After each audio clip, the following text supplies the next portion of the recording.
प्रयोग में जो दूसरा टॉपिक है आपका नंबर 2, वो है आपका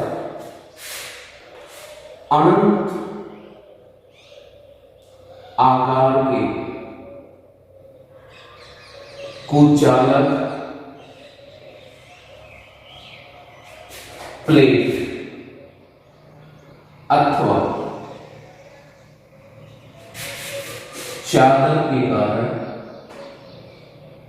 चादर के कारण विद्युत क्षेत्र की तीव्रता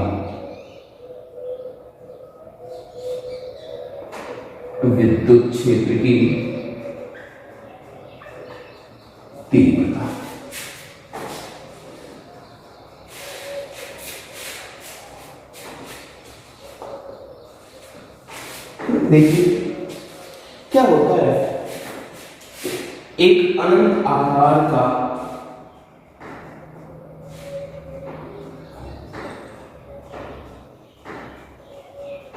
चादर, ठीक है, यह चादर धनावेश से आवेशित है।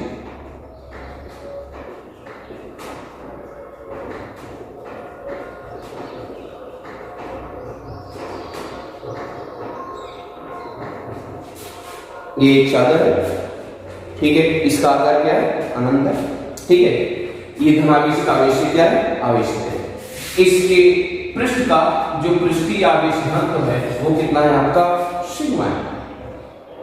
तो थोड़ा सामने ध्यान दीजिए, मान लेते हैं एक पॉइंट है जिसका नाम क्या है आपका P। पॉइंट P की इस चादर से जो डिस्टेंस है वो इस डिस्टेंस है आपकी स्मॉल r।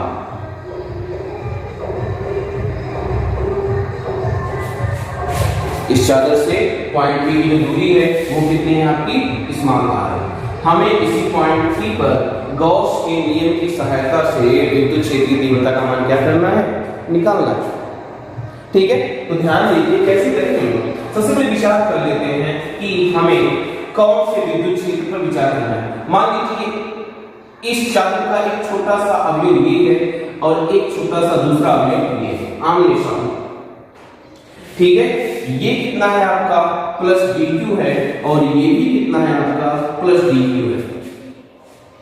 तो इस प्लस dq के कारण बिंदु P पर अगर विद्युत क्षेत्र का मान हम लोग dE1 मानेंगे तो ये आपका क्या हो जाएगा, dE1, क्योंकि यहाँ पर अगर धन परीक्षण आवेश होगा तो ये प्लस q इस धन परीक्षण आवेश को प्रतिकर्षित करेगा, तो ये इससे दूर जाने का प्रयास करेगा। तो इस अवयव के कारण, इस छोटे से भाग के कारण यहाँ पर विद्युत क्षेत्र की दिशा इधर की तरफ हो जाएगी, ठीक है। अब इसी के जो जस्ट सामने आपने अवयव लिया है ये भी कितना है, प्लस dq। अगर ये प्लस dq है तो ये प्लस dq इस धन परीक्षण आवेश को प्रतिकर्षित करेगा तो इसको दूर मिलेगा, तो ये विद्युत क्षेत्र की दिशा हो गई, ये आपका क्या हो गया, dE2 हो गया, ठीक है। ध्यान दीजिए जो दूरी पॉइंट P की इस प्लस dq से है वही दूरी इस पॉइंट P की इस प्लस dq से है।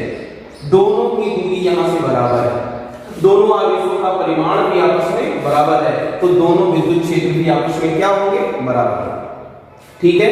अब यहाँ पर ध्यान दीजिए, अगर हम लोग यहाँ पर एक रेखा खींचे, इसको थीटा माने, ये भी थीटा हो जाएगा, तो इसका इधर घटक कितना हो जाएगा, dE1 cos थीटा, और इधर घटक क्या हो जाएगा, dE1 sin थीटा, क्योंकि जिधर से कोण बनता है उधर हमेशा cos और उसके लंबवत हमेशा क्या होता है आपका sin होता है। ठीक उसी प्रकार dE2 की बात करें, dE2 का इस दिशा में घटक कितना आएगा, dE2 cos थीटा, और लंबवत दिशा में घटक क्या आएगा, dE2 sin थीटा। अगर आप लोग ध्यान देंगे तो dE1 का परिमाण dE2 के बराबर था और दोनों में ही sin थीटा है, दोनों में sin थीटा, dE1 dE2 के बराबर, दोनों दिशा आपस में क्या है, अपोजिट है, तो दोनों क्या हो जाएंगे आपके, कट जाएंगे।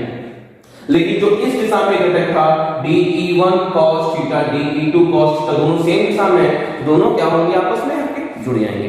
तो कंफर्म है कि ये जो ऊपर वाला नीचे वाला घटक वो खत्म हो चुका है, जो परिणामी आ रहा है वो किधर आ रहा है, बाहर की तरफ, जिसकी दिशा हम लोग कह सकते हैं चादर से मान लीजिए पॉइंट का नाम O था, तो O से P की तरफ इसकी क्या है आपकी दिशा है। ठीक है, तो हम लोग जो परिणामी विद्युत क्षेत्र की बात करेंगे उसकी दिशा को किधर लेंगे हम लोग, O से बाहर की तरफ O से P लेंगे या फिर इधर भी ले सकते हैं। ठीक है, इसका मतलब कंफर्म होगा, हम लोग जो भी बात करेंगे O से P की तरफ या O से O P डैश की तरफ हम लोग क्या करेंगे, परिणामी विद्युत क्षेत्र की बात करेंगे।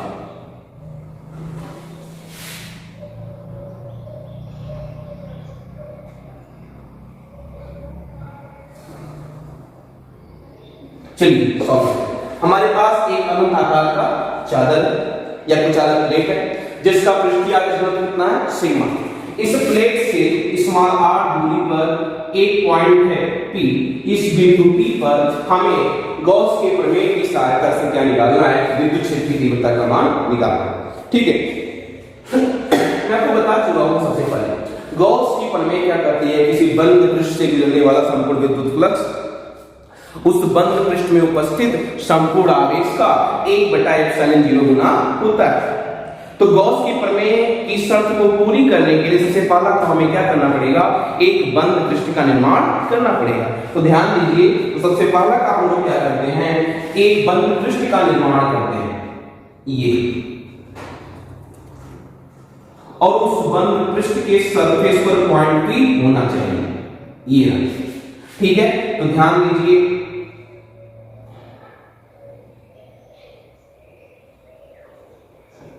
ये हो गया आपका बंद पृष्ठ, लेकिन ध्यान दीजिए अभी केवल इधर बंद हुआ है, अब इसके पीछे भी है तो पीछे भी आपको बंद करना पड़ेगा। तो हम लोग क्या करेंगे, इस जितना दूर हमने इधर लिया है उतना इधर हम लोग इधर भी लेंगे। ठीक है, और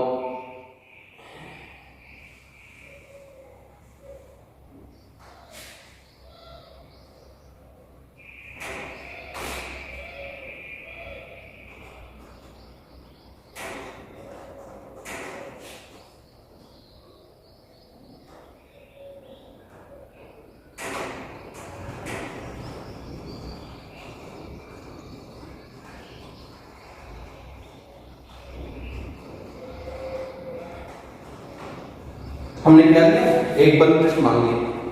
ये बंद पृष्ठ वास्तव में क्या दिखाई पड़ रहा है आपको, एक बेलन दिखाई पड़ रहा है जिसके एक फलक पर पॉइंट P है, और इस बेलन का जो दूसरा फलक है वो इस चादर के इसको चादर प्लेट की दूसरी ओर है, और कहां पर है आपका P डैश पर। इधर की दूरी कितनी है r, इधर की दूरी कितनी है आपकी r। ठीक है, तो ध्यान से देखिए, तो फिर पहले की तरह इसमें भी तीन पृष्ठ दिखाई पड़ रहे हैं। पहला वक्राकार पृष्ठ ये इधर वाला, इसे हम लोग नाम क्या देते हैं S1। दूसरा पृष्ठ पीछे वाला ये भी वृत्ताकार है, इसको नाम क्या देते हैं हम लोग S2। तीसरा पृष्ठ इसका वक्र पृष्ठ है। ठीक है, उस वाले पृष्ठ को हम लोग नाम क्या देते हैं S3। ठीक है, अब यहां पर ध्यान दे देंगे तो विद्युत क्षेत्र की दिशा की बात करते हैं। तो देखिए विद्युत क्षेत्र की दिशा किधर होगी आपकी, बाहर की तरफ। ये क्या हो गया आपका वेक्टर E। ऊपर बात करेंगे तब भी विद्युत क्षेत्र की दिशा कितनी है आपकी, वेक्टर E। इसका नाम क्या था S1, इसका नाम क्या था आपका S2, और वक्र पृष्ठ का नाम क्या था S3। अब ध्यान दीजिए, जो आप लोग ये वाला फलक देख रहे हैं, इस फलक का अगर हम लोग सरफेस वेक्टर निकालेंगे, हमने एक छोटा सा अवयव ले लिया, एक छोटा सा भाग ले लिया। ठीक है, इस छोटे से भाग का सरफेस वेक्टर हमेशा पृष्ठ के लंबवत होता है बाहर की तरफ, तो इस छोटे से भाग का सरफेस वेक्टर इधर की तरफ होगा। इस छोटे से भाग का परिमाण कितना है ds1, और चूंकि सदिश है तो ds1 क्या हो गया आपका वेक्टर बाहर। ठीक है, अब बात करें पीछे वाले फलक पर, ध्यान दीजिए ये धनावेशित है। इस धनावेशित चादर के कारण बिंदु P डैश पर विद्युत क्षेत्र दिशा किधर होगी, तो कुछ नहीं करना है, आप यहां पर एक धन परीक्षण आवेश की कल्पना करोगे तो ये धनावेश इस धन परीक्षण आवेश को क्या करेगा, प्रतिकर्षित करेगा, और अगर इस धन परीक्षण आवेश को प्रतिकर्षित करेगा तो आवेश इधर जाएगा, और अगर आवेश इधर जाएगा, धन परीक्षण आवेश इधर जाएगा, तो विद्युत क्षेत्र की दिशा भी आपकी इधर ही होगी। ये क्या हो गया आपका वेक्टर E। अब यहां पर ध्यान दीजिए, उधर की तरह हम लोग इधर भी क्या लेंगे, एक छोटा सा सरफेस अवयव लेंगे। ये रहा इस सरफेस अवयव, ये ना इस सरफेस अवयव का क्षेत्रफल से निश्चित होगा पृष्ठ के लंबवत बाहर की तरफ, ठीक है। तो इसका सरफेस वेक्टर आपका इधर हो गया। इस छोटे से अवयव को हम लोगों ने क्या मान लिया, ds2 वेक्टर। तो हमने दो पृष्ठों की बात कर ली, इधर वाला और उधर वाला। अब बात करेंगे इसके किसके, वक्र पृष्ठ की। तो ध्यान दीजिए इसके वक्र पृष्ठ की बात करेंगे तो हमने क्या किया, एक छोटा सा अवयव ले लिया। वक्र पृष्ठ ऐसे ही होगा, ठीक। मैंने ऊपर वाला हिस्सा लिया, ऊपर वाला छोटा सा अवयव मैंने ले लिया। अगर मैंने ऊपर वाला छोटा सा अवयव लिया है तो उस ऊपर वाले अवयव का सरफेस वेक्टर क्या होता है, हमेशा पृष्ठ के अभिलंब होता है। तो पृष्ठ के अभिलंब क्या हो गया, आपका सरफेस वेक्टर हो गया, जिसका नाम मैंने क्या रख दिया, ds3। s1 के लिए ds1, s2 के लिए ds2 और s3 के लिए क्या हो गया आपका ds3 हो गया।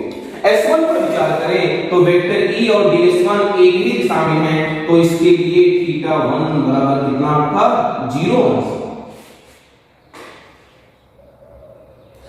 S2 की बात करेंगे तो वेक्टर E और ds2 एक ही दिशा में है, तो θ2 बराबर भी कितना आपका 0। लेकिन वक्र पृष्ठ की बात करते हैं तो ds3 आपका ऊपर दिखाई पड़ रहा है, विद्युत क्षेत्र की वजह दिखाई पड़ रही है, तो θ3 का मान कितना हो गया आपका 90। ठीक है। तो सबसे पहले ध्यान दीजिए, मान लेते हैं जो हमने बंद पृष्ठ बना रखा है, उस बंद पृष्ठ से संबद्ध आवेश कितना है आपका q है। ध्यान दीजिए जो हमने बंद पृष्ठ बनाया हुआ है उस बंद पृष्ठ के अंदर मान लेते हैं आवेश का परिमाण कितना है आपका +q, ठीक है।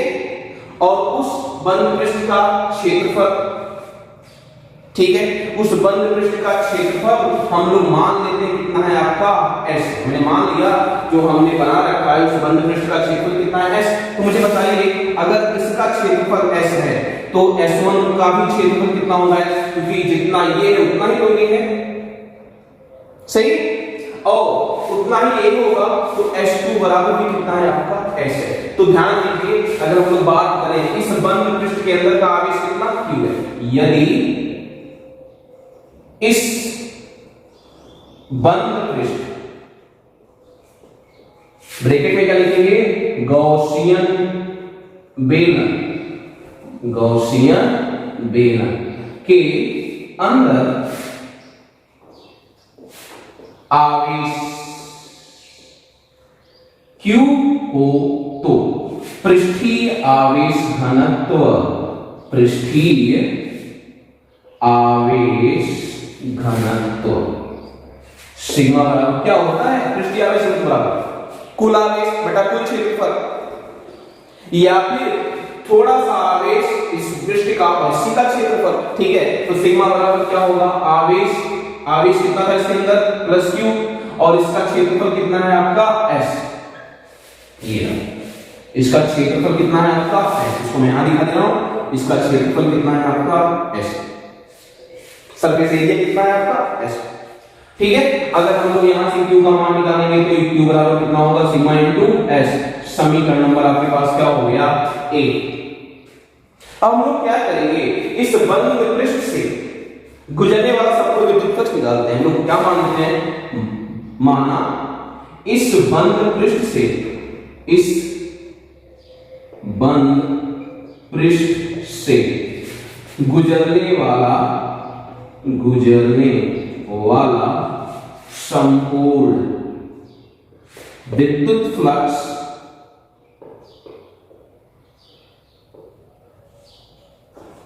फाई ई हो तो ध्यान दीजिए हमें इस बंद पृष्ठ से गुजरने वाला संपूर्ण विद्युत फ्लक्स निकालना है। तो हम लोग क्या करेंगे, इसका विद्युत फ्लक्स फाई ई1 प्लस इसका विद्युत फ्लक्स फाई ई2 प्लस वक्र पृष्ठ का विद्युत फ्लक्स फाई ई3, तीनों को क्या करना पड़ेगा, जोड़ना पड़ेगा।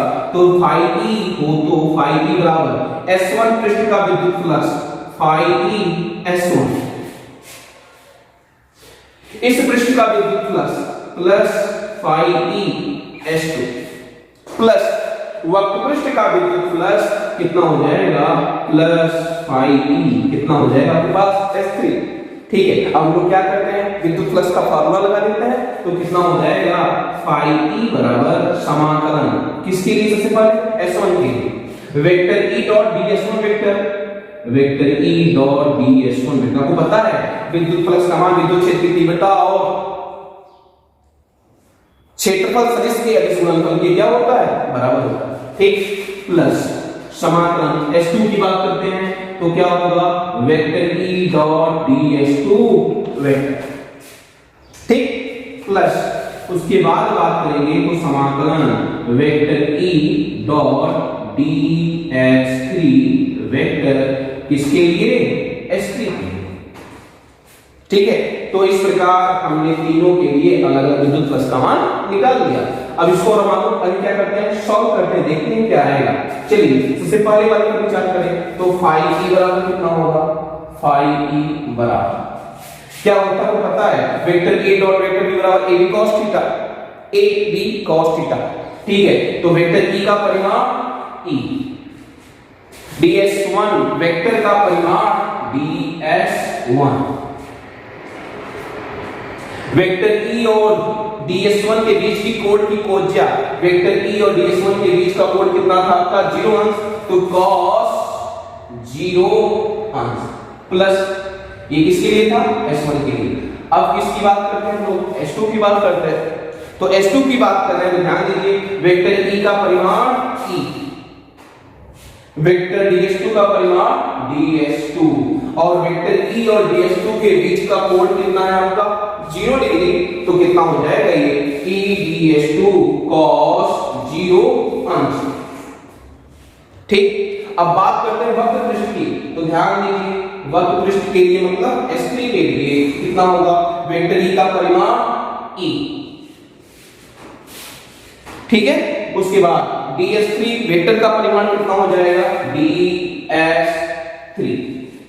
अब ध्यान दीजिए वेक्टर E और ds3 के बीच का कोण कितना था, वेक्टर E और ds3 के बीच का कोण कितना है आपका 90 अंश, तो cos कितना हो जाएगा 90 डिग्री, cos 90 अंश। ठीक है, अब आपको पता है cos 90 का मान 0 होता है।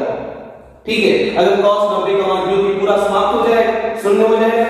ठीक है, तो आगे सॉल्व करेंगे तो क्या हो जाएगा 5e बराबर s1। ठीक है, e ds1 cos 0 का मान 1।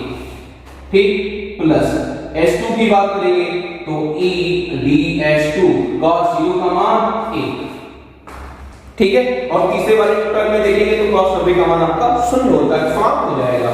प्लस कितना हो जाएगा 0, 5e बराबर E को बाहर कर देते हैं तो समाकलन क्या हो जाएगा ds1 s1।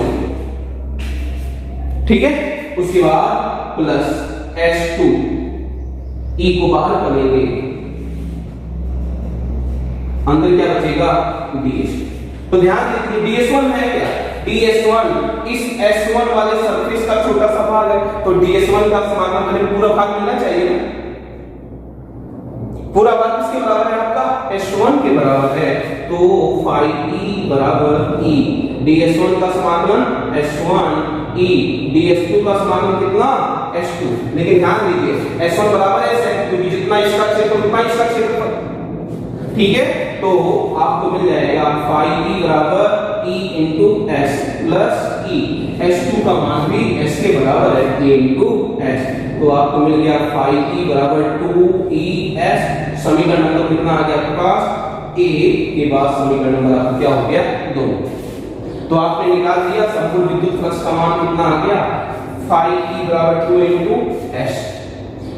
सही, अब यहां पर ध्यान दीजिए। ठीक, अब यहां पर मुझे बताइए ये जो बंद पृष्ठ आप लोग देख रहे हैं, इस बंद पृष्ठ के अंदर नेट आवेश कितना था आपका प्लस q।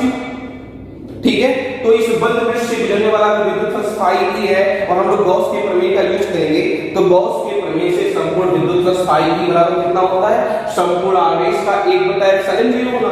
ठीक है, तो हम लोग इसमें लगाएंगे गॉस की प्रमेय।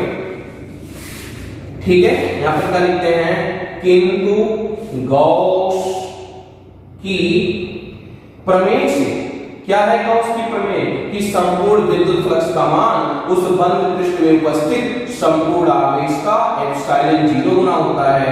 समीकरण नंबर आपके पास क्या हो गया 3। फिर क्या करेंगे 2 और 3 की क्या कर लेंगे हम लोग तुलना कर लेंगे।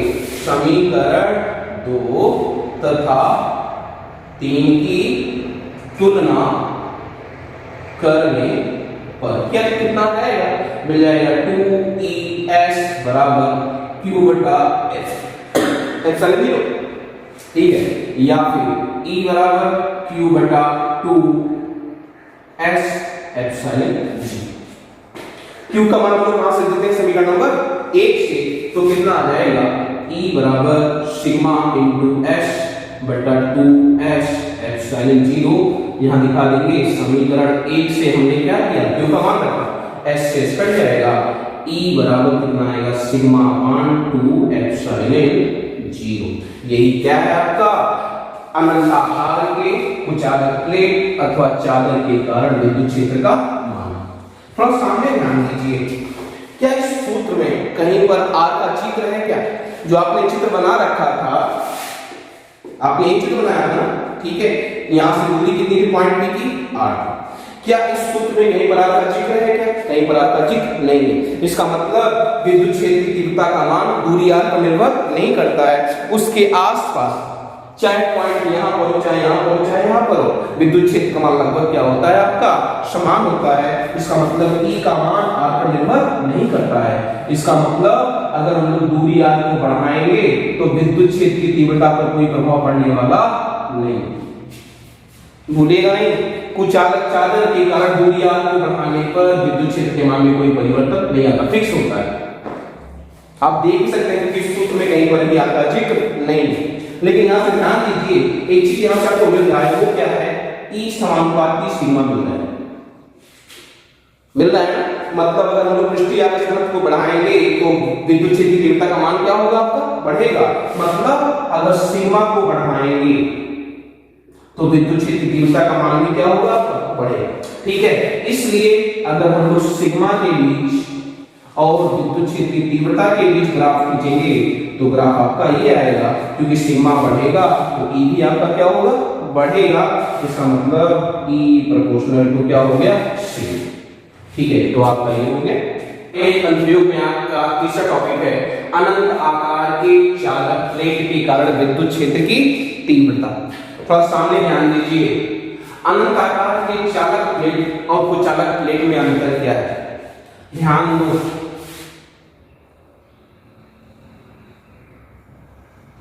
ये कुचालक प्लेट है,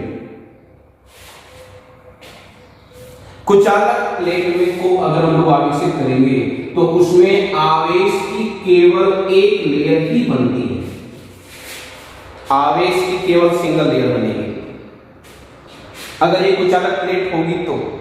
लेकिन अगर यही कुचालक प्लेट न होकर बल्कि कैसी प्लेट है आपकी चालक प्लेट है,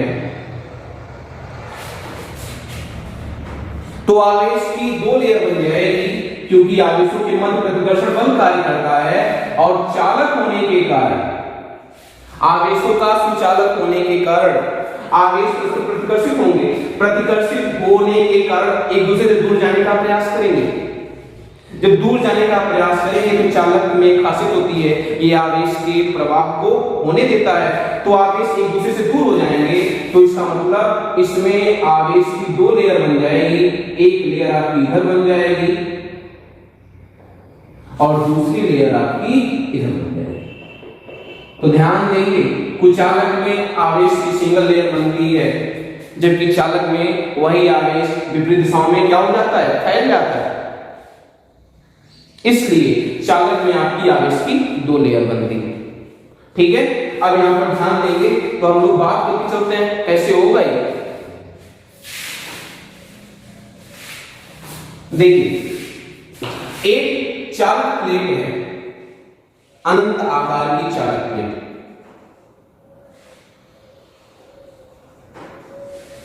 ये मैं इसको इस तरह दिखा दे रहा हूं, ठीक है। अगर चालक प्लेट होगी, ये क्या है आपकी चालक प्लेट। अगर चालक प्लेट होगी तो जो आवेश देंगे वो आवेश इसके दोनों पृष्ठों पर क्या हो जाएगा, फैल जाएगा।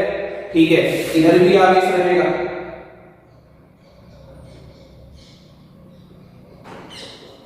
ध्यान दीजिए, पतली प्लेट है ये, इसलिए मैंने इसको नगण्य मान लिया है।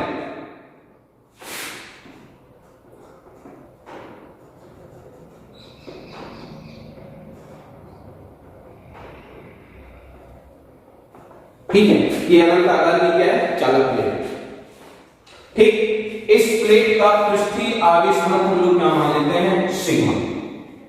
ठीक है, इस प्लेट से स्मॉल r दूरी पर, इस प्लेट से स्मॉल r दूरी पर एक पॉइंट है जिसका नाम क्या है, P। इसी बिंदु P पर हमको इस चालक प्लेट के कारण क्या निकालना है, विद्युत क्षेत्र की तीव्रता का मान निकालना है। ठीक है, तो सबसे पहला काम हम क्या करेंगे, बिंदु P से होते हुए एक बंद पृष्ठ का निर्माण करेंगे, पहले की तरह ही ये रहा। ठीक है, लेकिन ध्यान दीजिए, इस आवेश को हम लोगों ने इधर तो बंद कर लिया लेकिन पीछे बंद नहीं किया है, तो हम लोग क्या करते हैं, इस आवेश को पीछे की तरफ भी क्या कर देते हैं, बंद करते हैं।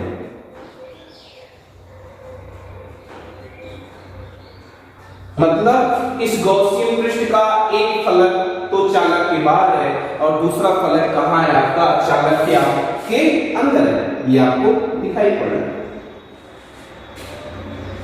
अब यहां पर ध्यान देंगे तो हम लोग देख रहे हैं कि इसमें तीन पृष्ठ है। पहला पृष्ठ है क्या, S1, दूसरा पृष्ठ है क्या आपका S2। S1 बराबर भी जितना S होगा तो S2 बराबर भी कितना होगा आपका S2 होगा।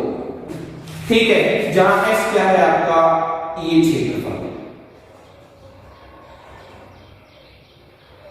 ये आपका क्या है, क्षेत्रफल। इस बंद पृष्ठ के अंदर का जो आवेश है वो कितना है आपका, +q है, और इस बंद पृष्ठ का क्षेत्रफल कितना है आपका, S। इसका क्षेत्रफल कितना है, S। इसके वृत्ताकार फलक का क्षेत्रफल S, और इस वृत्ताकार फलक के अंदर का जो आवेश है वो कितना है आपका, +q है। ठीक है, अब एक चीज ध्यान से देखिए, तो इस पॉइंट P पर हम लोग विद्युत क्षेत्र का मान क्या मान लेते हैं, E। ठीक है, तो यहां पर भी कितना रहेगा आपका, E। इस वृत्ताकार फलक S1 पर हम लोग एक छोटा सा अवयव ले लेते हैं, पाली की तरह ही लेंगे, ये रहा। इस छोटे से अवयव का जो वेक्टर है, क्षेत्रफल सदिश है, वो क्या है आपका, ds1 वेक्टर। इसका मतलब इस वृत्ताकार फलक पर आपका θ1 बराबर कितना है, 0 डिग्री, क्योंकि ds1 वेक्टर और वेक्टर E एक ही दिशा में है। अब बात करें वक्र पृष्ठ पर, वक्र पृष्ठ पर भी हमने छोटा सा अवयव ले लिया, पाली की तरह ही। ऊपर वाला भाग ऐसे ही होता है वृत्ताकार, तो मैंने ऊपर वाला भाग लिया है, तो ऊपर वाले छोटा से अवयव का सरफेस वेक्टर कहां होगा आपका, ऊपर की तरफ, तो यहां का सरफेस वेक्टर ऊपर की तरफ, इसको क्या मान लेते हैं, ds3 वेक्टर, जहां s3 क्या है, इसका वक्र पृष्ठ है। इसका मतलब वक्र पृष्ठ पर वेक्टर E और ds3 के बीच का कोण कितना है आपका, θ3 बराबर कितना, 90 की तरह। अब अंदर विचार करते हैं, मुझे बताओ अंदर वाले पर कोई आवेश है क्या, यहां पर अंदर कोई आवेश है क्या, नहीं। अगर अंदर कोई आवेश नहीं है तो अंदर विद्युत क्षेत्र E बराबर कितना है आपका, 0 है। अंदर विद्युत क्षेत्र E का मान कितना है आपका, 0। पॉइंट P डैश पर विद्युत क्षेत्र की तीव्रता कितनी है आपकी, 0। ठीक है, तो सबसे पहला काम हमने क्या किया, बिंदु P से होते हुए एक बंद पृष्ठ, जो कि वास्तव में क्या है, एक गॉसियन बेलन का निर्माण किया।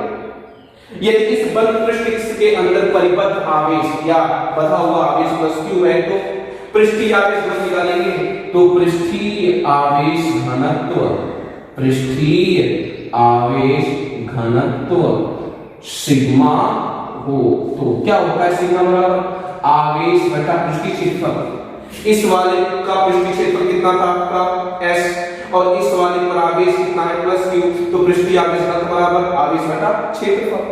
तो अगर हम लोग यहां से q का मान निकालेंगे तो q बराबर सिग्मा इनटू S। समीकरण नंबर आपके पास एक रूप वाले की तरह ही है। फिर हम लोग क्या करेंगे, इस बंद पृष्ठ से इस गॉसियन बेलन से गुजरने वाला संपूर्ण विद्युत फ्लक्स निकालते हैं। ठीक है, इस गॉसियन बेलन से गुजरने वाला संपूर्ण विद्युत फ्लक्स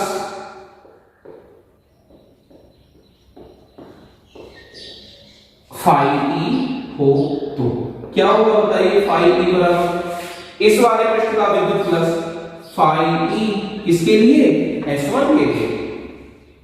फिर इस वाले पृष्ठ का विद्युत flux phi E S2 plus वह पृष्ठ का विद्युत फ्लक्स वो कितना हो जाएगा आपका, फाई ई S3।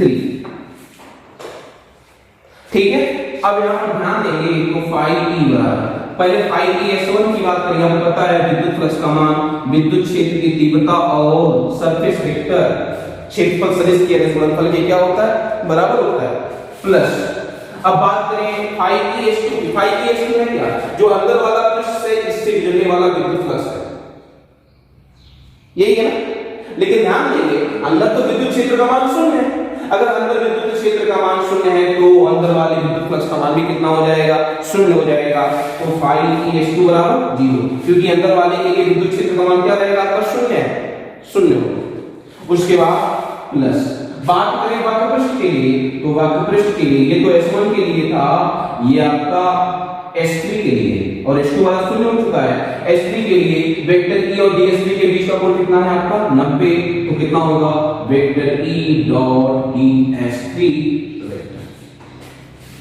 ठीक है, अब इसको और आगे हम सॉल्व करेंगे, देखिए क्या आएगा, ये आ जाएगा कितना आपका, फाई E बराबर S1 के लिए वेक्टर E और DS1 के बीच का कोण कितना था आपका, वेक्टर E DS1 के बीच का कोण कितना है, 0 डिग्री, क्योंकि दोनों एक ही दिशा में है। तो क्या होगा, वेक्टर E का परिमाण E, DS1 वेक्टर का परिमाण DS1, और दोनों के बीच कोण कितना, 0 प्लस ये तो खत्म ही हो चुका है DS2, क्योंकि अंदर विद्युत क्षेत्र का मान शून्य था।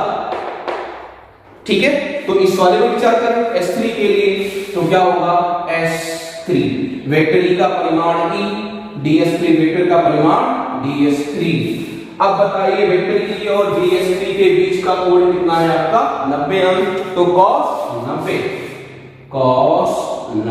अंश, cos 90 का मान 0 होता है, तो ये भी खत्म हो गया, समाप्त हो गया ये वाला टर्म। तो बचा केवल कितना, बच गया फाई E बराबर, E को बाहर कर लेते हैं, DS1 का क्या करना पड़ेगा हमको, समाकलन, और cos 0 का मान 1 होता है, प्लस ये क्या, 90 का मान 0, तो ये कितना हो गया आपका, 0। ठीक है, अब हम लोग यहां पर सॉल्व करेंगे, तो फाई E बराबर E। अब बताएंगे DS1 का हम लोग समाकलन करेंगे तो S1 आ जाएगा, S1 या फिर फाई E बराबर, लेकिन ध्यान देंगे S1 का मान S के बराबर है, क्योंकि जितना क्षेत्रफल ये है उतना ही क्षेत्रफल आपका ये भी है। ठीक है, तो E S1 के स्थान पर क्या हो गया, S, ये आपके पास कितना हो गया, समीकरण नंबर 2। ठीक, उसके बाद गॉस की प्रमेय लगाते हैं, किंतु गॉस की प्रमेय से, ठीक है, बताइए गॉस की प्रमेय के अनुसार किसी बंद पृष्ठ से गुजरने वाला संपूर्ण विद्युत फ्लक्स उस बंद पृष्ठ में उपस्थित संपूर्ण आवेश का कितना गुना होता है, 1/ε0 गुना होता है। समीकरण नंबर क्या हो गया आपके पास, 3। फिर क्या करेंगे, पहले की तरह ही समीकरण 2 और 3 की क्या कर लेंगे आप लोग, तुलना कर लेंगे। जब आप तुलना करेंगे तो आपको क्या मिलेगा,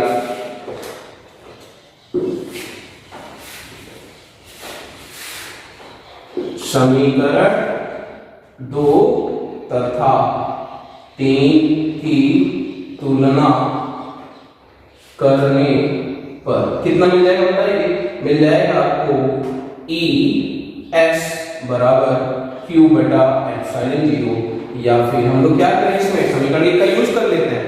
ठीक है, समीकरण 1 का जब आप लोग यूज करोगे तो E S बराबर सिग्मा इंटू S/ε0 दिखा देंगे, कहां से, समीकरण 1 से। ठीक है, S से S कट जाएगा, विद्युत क्षेत्र की तीव्रता का मान आ गया सिग्मा/ε0। ठीक है, या फिर E proportional to sigma. E proportional to कितना आ गया आपका सिग्मा। अब यहां पर ध्यान देंगे, एक फिर पुनः इस सूत्र में कहीं पर भी आपका जिक्र नहीं है। इसका मतलब अनंत आकार के चालक प्लेट के कारण विद्युत क्षेत्र की तीव्रता का मान दूरी r पर निर्भर नहीं करता है और उसके आसपास के बिंदुओं पर नियत होता है, समान होता है। इसका मतलब अगर हम लोग ग्राफ खींचेंगे r के बीच और विद्युत क्षेत्र की तीव्रता के बीच, तो ग्राफ ये होगा, क्या है आपका A = नियतांक, दूरी पर निर्भर नहीं कर रहा। कैसे पता चला? क्योंकि सूत्र में कहीं पर आपका जिक्र नहीं आया। लेकिन हम लोग देख रहे हैं कि विद्युत क्षेत्र की तीव्रता का मान पृष्ठीय आवेश घनत्व सिग्मा के समानुपाती होता है। अगर सिग्मा को बढ़ाएंगे तो E का मान भी क्या होगा आपका बढ़ेगा। इसलिए अगर हम लोग यही ग्राफ सिग्मा के लिए और E के लिए खींचेंगे तो क्या होगा, एक स्ट्रेट लाइन बनेगा कुछ इस तरह से, E प्रोपोर्शनल टू सिग्मा। देख लीजिए सिग्मा का मान बढ़ रहा है तो विद्युत क्षेत्र E का मान भी क्या हो रहा है आपका बढ़ रहा है। ठीक है, तो इस प्रकार आपका ये टॉपिक